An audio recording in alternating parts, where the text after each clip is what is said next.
Le déroulement de cette nuit de décembre 2020 chez les Jubillards suscite tant d'interrogations.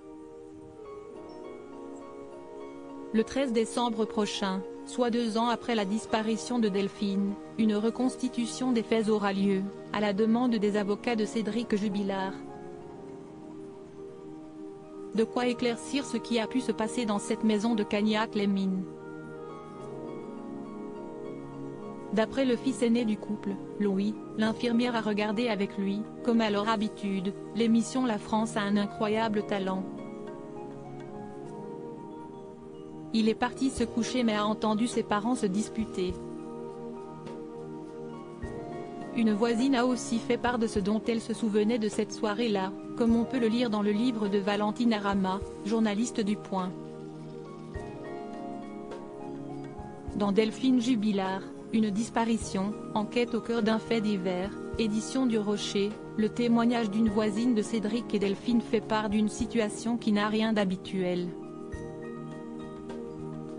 Elle s'est présentée auprès de la gendarmerie le 16 décembre, après le passage de militaires venus à son domicile dans le cadre de l'enquête de voisinage.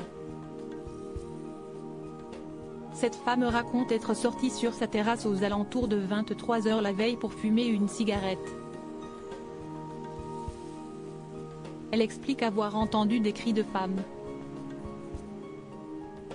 Pas de paroles, mais des cris de peur. Ils m'ont glacée, dit-elle.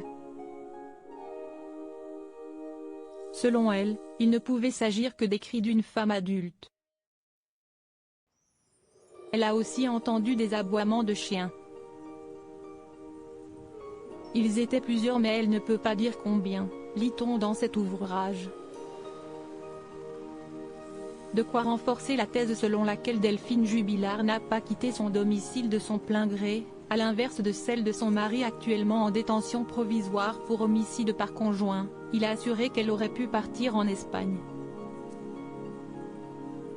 Une chose est certaine, elle n'a pris aucune de ses affaires personnelles, comme son téléphone, ni sa voiture et n'a jamais essayé de contacter ses enfants tant aimés, Louis et Elia.